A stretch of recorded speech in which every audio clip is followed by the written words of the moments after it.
Bonjour, dans cette nouvelle vidéo, je vais vous expliquer quelques notions liées au calcul trigonométrique. Cette vidéo sera une vidéo introductive, c'est-à-dire on va étudier quelques notions, quelques éléments qui vont nous aider à étudier les rapports trigonométriques, c'est-à-dire sinus, cosinus et tangente. Donc dans cette vidéo, je vais vous expliquer quelques notions liées au calcul trigonométrique. Notre leçon sera partagée en 4 parties majeures. La première partie concerne le radian et le cercle trigonométrique et dans laquelle on va donner une définition au radian et au cercle trigonométrique. Dans la deuxième partie, on va donner des définitions aux abscisses curviligne. Dans la troisième partie, on va étudier et définir les angles orientés de deux vecteurs.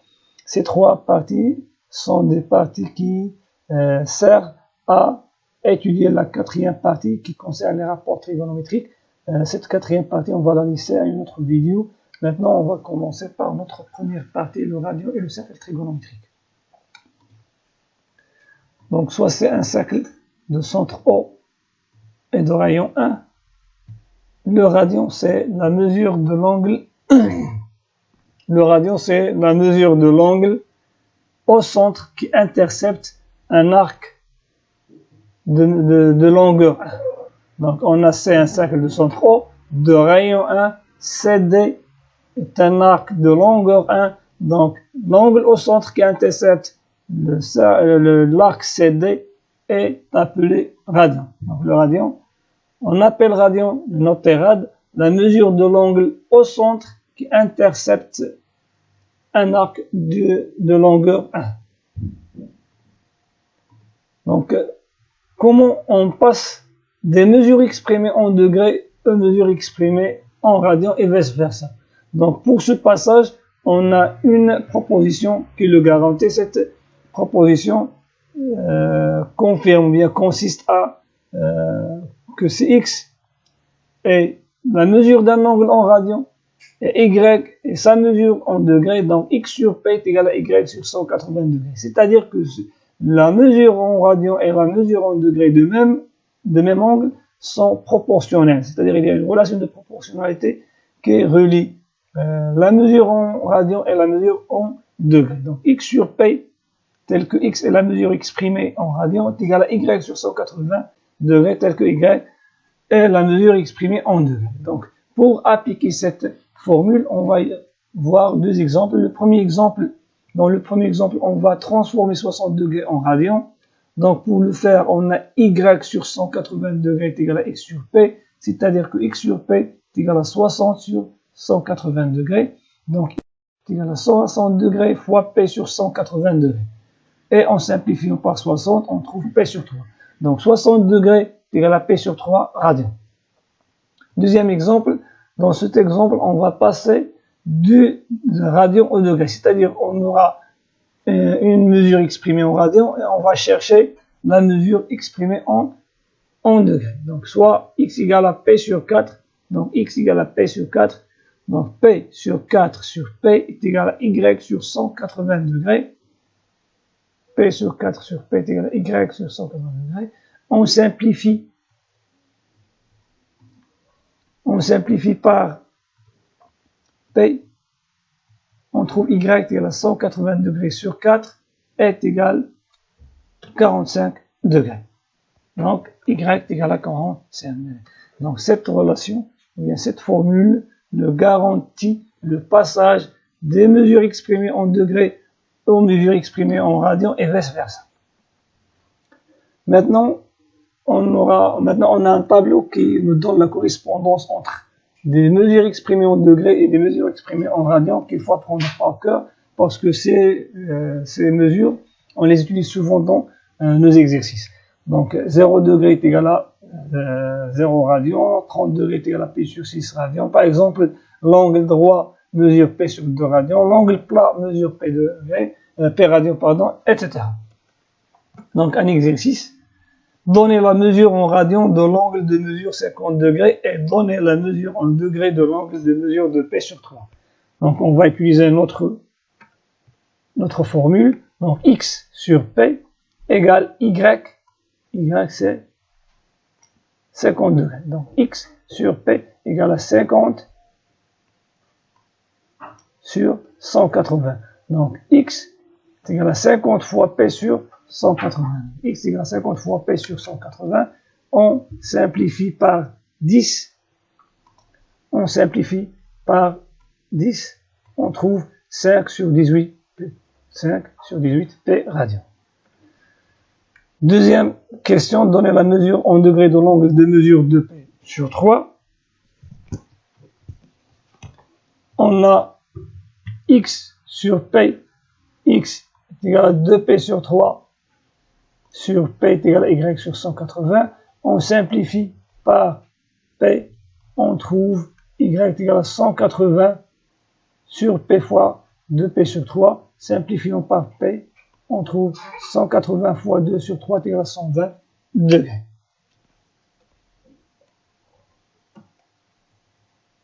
Le cercle trigonométrique. Définissons maintenant le cercle trigonométrique. Le cercle trigonométrique, c'est un cercle de centre O, de rayon 1, muni d'origine I et orienté dans un sens de parcours qu'on appelle le sens positif, c'est-à-dire le sens direct. C'est le sens contraire au sens des aiguilles de la montre.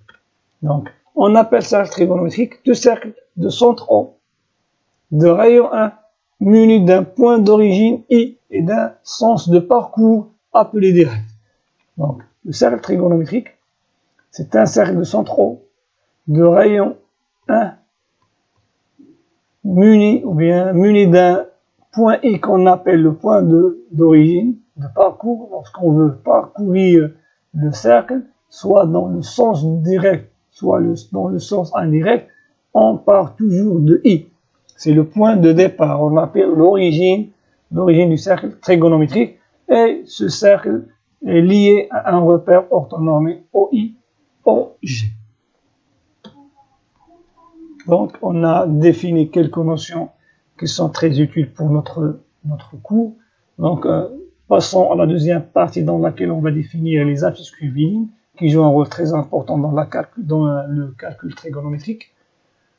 Les abscisses curvilignes d'un point sur le cercle trigonométrique. Soit c'est le cercle trigonométrique de centre O et d'origine I, M, un point du cercle. Donc, on a le cercle trigonométrique C de centre O, d'origine I et M, un point qui appartient au cercle. La longueur de l'arc IM,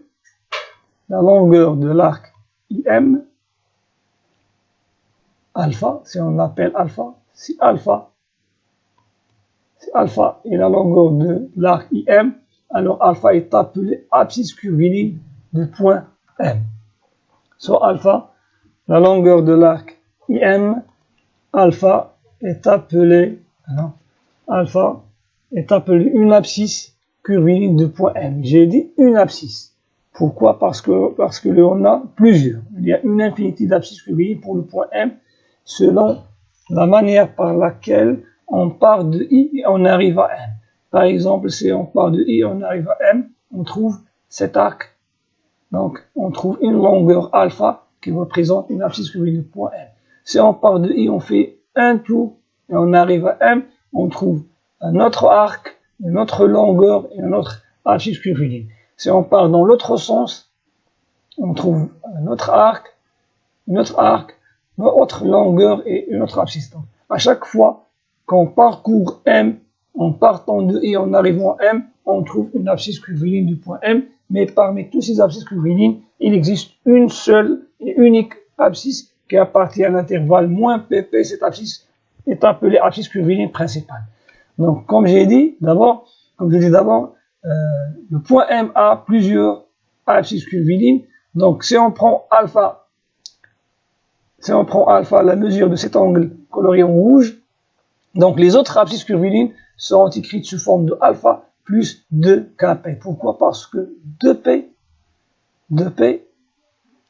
est un tour. Donc, si on parcourt le cercle en partant de I et en arrivant à I, on a parcouru le cercle C, donc on a déterminé 2p. Donc, la circonférence du cercle C est égale à 2p. Donc, alpha, si je fais un tour 2p plus alpha, 2 tours 4p plus alpha, dans l'autre sens, moins 2p plus alpha. Donc, lorsque l'on parcourt dans le sens direct, on aura des valeurs positives. dans le sens indirect, on trouve des valeurs négatives. Donc, les abscisses curvilignes de point M sont liées par cette relation. Donc, si alpha est une abscisse curviligne du point M, alors les autres abscisses curvilignes seront écrites sous forme de alpha plus 2kp. C'est-à-dire, à chaque fois que je donne à k une valeur entière relative, je trouve une autre abscisse curviligne. Mais, comme j'ai dit, il y a une abscisse curviligne qui appartient à l'intervalle moins pp. Cette abscisse est appelée abscisse curviligne principale, et c'est là qu'on va utiliser souvent dans les exercices. Soit x et y, deux abscisses curvilignes de même point M. Donc, x moins y est égal à 2k. Donc, si x et y sont deux abscisses curvilignes du même point du cercle trigonométrique, alors il existe un élément de z, un entier relatif, tel que la différence de x et y est égale à 2 fois k. C'est-à-dire, si on a x et y, deux abscisses curvilignes, on veut vérifier si ces deux abscisses sont de même point, c'est-à-dire représentent le même point, on va calculer leur différence.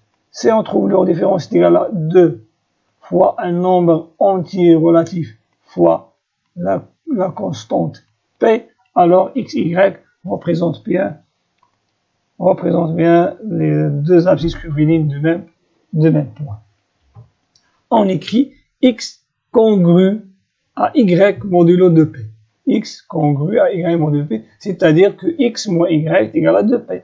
2kp tel que k, un élément de z. Par exemple, si on prend le point I a comme abscisse curviligne principale 0. Les autres abscisses curvilignes s'écrivent sous forme de 0 plus 2kp. Donc, si on parcourt tout le cercle, on arrive à I, on trouve 2p, un tout, 4p, c'est-à-dire 2 tours, moins 2p, un tour dans le sens indirect, moins 4p, un tour dans le sens indirect, etc. Donc, à chaque fois que je donne à k une valeur entière relative, je trouve une autre abscisse curviligne de point I. De même, la longueur de cet arc est égale à P sur 2. Donc, l'abscisse curviligne principale de G est égale à P sur 2. Si je fais un tour et j'arrive à G, je trouve P sur 2 plus un tour qui est égal à 2P. Si je fais deux tours et j'arrive à G, donc 2 tours, ça veut dire 4P et je trouve P sur 2 plus 4P. C'est-à-dire à chaque fois que je donne à K une valeur entière relative, je trouve une autre abscisse curviligne du point G. Pour k égale à 1, on trouve 5p sur 2. Pour k égale à 2, on trouve 9p sur 2. Pour k égale à moins 1, on trouve moins 3p sur 2. Pour k égale à moins 2, on trouve moins 7p sur 2, etc. Donc l'abscisse curviligne principale du point I' est égale à p. Les autres abscisses curvilignes s'écrivent sous forme de p plus 2kp. L'abscisse curviligne du point G' est égale à moins p sur 2, puisqu'on parcourt le cercle dans le sens indirect. Donc moins p sur 2 plus 2kp. Exercice 1. Déterminer l'abscisse curviligne principale du point MI dans chaque. Donc on a 3 points M1, M2, M3 définis par des abscisses curvilignes et on cherche leur abscisse curviligne principale. Donc M1 est d'abscisse moins 99p sur 7, M2 d'abscisse curviligne 504p sur 5, M3A pour abscisse curviligne de moins 277p sur 4. Donc pour déterminer l'abscisse curviligne principale, on cherche le multiple de 7 le plus proche à moins 99, de telle sorte que lorsqu'on divise ce multiple par 7, on trouve une valeur paire plus une valeur qui appartient à l'intervalle moins P. Les valeurs qui restent ici doivent appartenir à l'intervalle moins P. Donc, on a moins 99p sur 7. Le plus proche multiple de 7 à moins 99, qu'on divise par 7, on trouve un nombre pair, c'est moins 98. Donc, moins 99p sur 7 égale à moins 98p moins p sur 7. Et moins 98p sur 7 égale à moins 14p. Moins 14p moins p sur 7. Puisque moins p sur 7 appartient à l'intervalle moins pp, et moins 14p est égal à 2 fois moins 7 fois p, donc il s'écrit sous forme de moins 2 s'écrit sous forme de 2 fois K fois P plus une valeur qui appartient à l'intervalle moins P, donc moins P sur 7, et l'abscisse curviligne principale du point M1. Pour le point M2, on a son abscisse curviligne égale à 504 P sur 5, donc on cherche le plus proche multiple de 5 à 504. Ce multiple qu'on divise par 5, il faut trouver une valeur paire plus une valeur qui appartient à l'intervalle moins P. Donc, ce multiple, c'est 500. Donc, 504P sur 5 est égal à 500P plus 4P sur 5. 500P divisé par 5 égale 100P plus 4P sur 5. 100P est égal à 2 fois 50 fois P, donc K égale à 50, plus 4P sur 5. 4P sur 5 appartient à l'intervalle moins P, donc 4P sur 5 est l'abscisse curviligne principale du point M2. Pour le point M3, on a moins 277P sur 4 est égal à moins 280P plus 3P sur 4. On divise moins 280P sur 4, on trouve moins 60P sur moins 70P plus 3P sur 4. Moins 70P s'écrit sous forme de 2 fois moins 35P plus 3P sur 4. Donc il s'écrit sous forme de 2 fois K fois P plus une valeur qui appartient à l'intervalle moins P, donc 3P sur 4, c'est l'abscisse curviligne principale du point M3. Exercice 2. Est-ce que les deux abscisses x et y représentent des abscisses curvilignes du même point? Donc, pour vérifier si x et y représentent deux abscisses curvilignes du même point, on va utiliser la proposition précédente, c'est-à-dire on va calculer x moins y. Si x moins y égale à 2 fois kp, c'est-à-dire il existe k qui appartient à z tel que x moins y est égal à 2 kp, alors x et y représentent deux abscisses curvilignes de même point. Si x moins y différente à 2 kp, donc il n'existe pas un k qui appartient à z tel que x moins y est égal à 2 kp, alors x et y ne représentent pas deux abscisses curvilignes du même point. Donc le premier cas, x est égal à moins 3p sur 4, et y est égal à 45p sur 4. Deuxième cas, x est égal à 337p sur 5, et y est égal à moins 123p sur 5. Donc, on va utiliser la formule x moins y est égal à 2kp. Calculons maintenant x moins y pour le premier cas. X moins y est égal à moins 3p sur 4, moins 45p sur 4, est égal à moins 48p sur 4, moins 40p sur 4 est égal à moins 12p, et moins 12p est égal à 2 fois moins 6 fois p, c'est-à-dire il s'écrit sous forme de 2 fois k fois p, avec k est égal à moins 6, donc x moins y est égal à 2kp, tel que k est égal à moins 6, alors x et y représentent bien les abscisses curvilignes du même point. Passons à la partie B. Donc, on a x moins y est égal à 337p sur 5 moins 123p sur 5. C'est égal à 337p plus 123p sur 5. Donc, c'est égal à 460p sur 5. On divise 460 par 5, on trouve 92p.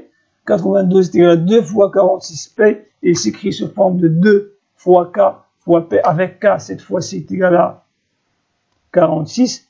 Donc, puisque x moins y est égal à 2 fois k fois p avec k est égal à 46, alors x et y représentent deux abscisses curvilignes de même point.